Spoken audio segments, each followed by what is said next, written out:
Oke, halo coy. Selamat malam. Ini kita hari ke-11 membaca Alkitab ya. Kita udah sampai.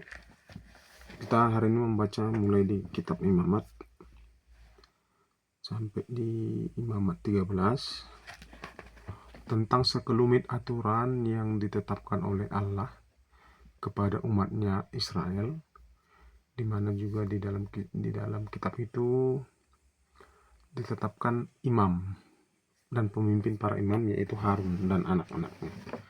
Serta Allah juga menetapkan apa yang haram atau halal, yang boleh dimakan dan tidak boleh dimakan bagi umat Israel. Mau apa saja yang mau boleh atau tidak boleh itu ya baca sendirilah ya, teman-teman, baca sendiri. Oke. Cuman pertanyaanku itu selalu menimbulkan apa ya? Aku selalu asik dengan pertanyaan, apalagi di kitab Perjanjian Lama, nanti khususnya di Imamat dan Bilangan itu banyak hal yang sulit untuk dimengerti. Contoh, pertanyaan itu begini, apakah aturan itu dibuat, misalnya ada korban bakaran, korban penghapusan salah, korban persembahan. Apakah kurban-kurban itu, jadi satu tambahan lagi teman-teman ya, di dalam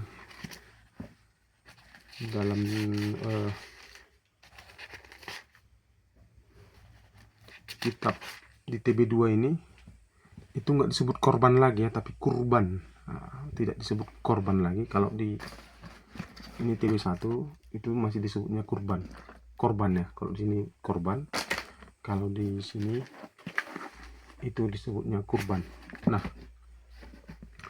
yang jadi selalu aku yang ini untuk di malam ini, pertanyaan kritisnya ialah apakah kurban-kurban itu dan peraturan-peraturan yang dibuat oleh Allah kepada umatnya Israel itu dibuat untuk Allah atau untuk Israelnya?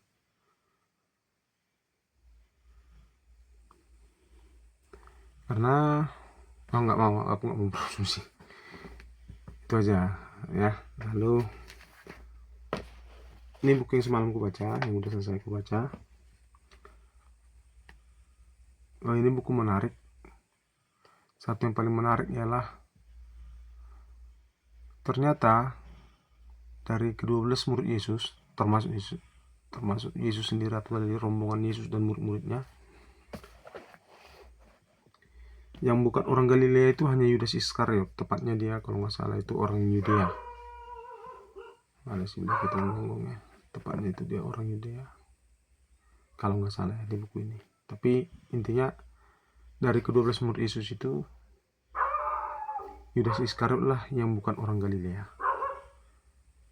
Yudas Iskariot itu orang dari pusat kota, di dekat Yudea, mungkin juga di Yerusalem, orang Yerusalem atau apalah. Nah, buku ini juga banyak mengulas tentang pelayanan Yesus kepada sesama manusia, yang hari ini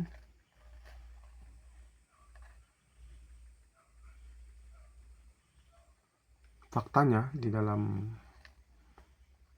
pelayanan kekristenan kita, melayani Tuhan itu diterjemahkan sangat sempit menurutku ya.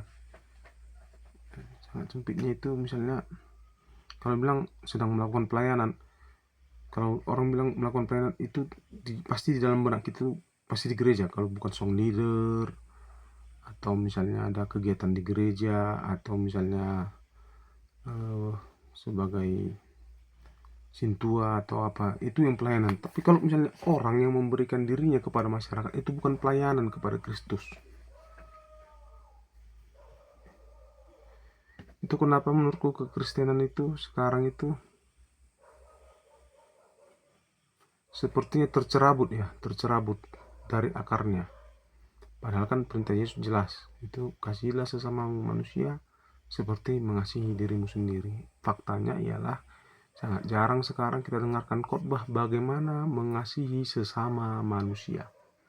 Yang paling sering itu kita dengarkan khotbah ialah mengasihi Allah, bagaimana hidup baru dengan Allah. Itu aja lah.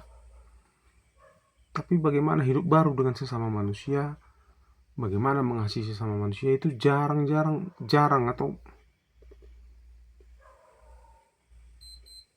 sangat langka lah untuk dikhotbahkan. Bahkan para pendeta-pendeta juga, mohon maaf nih, pendeta termasuk buat istriku, itu sangat jarang mengkhotbahkan bagaimana harusnya bertindak dengan sesama manusia. Kalaupun mengkhotbahkan itu sering gini, ya udahlah, yang penting untuk Tuhan, gitu aja. Ya, itu pertemuan singkat malam ini. Pertanyaanku dari kitab Imamat yang sampai ayat ke-13 itu, apakah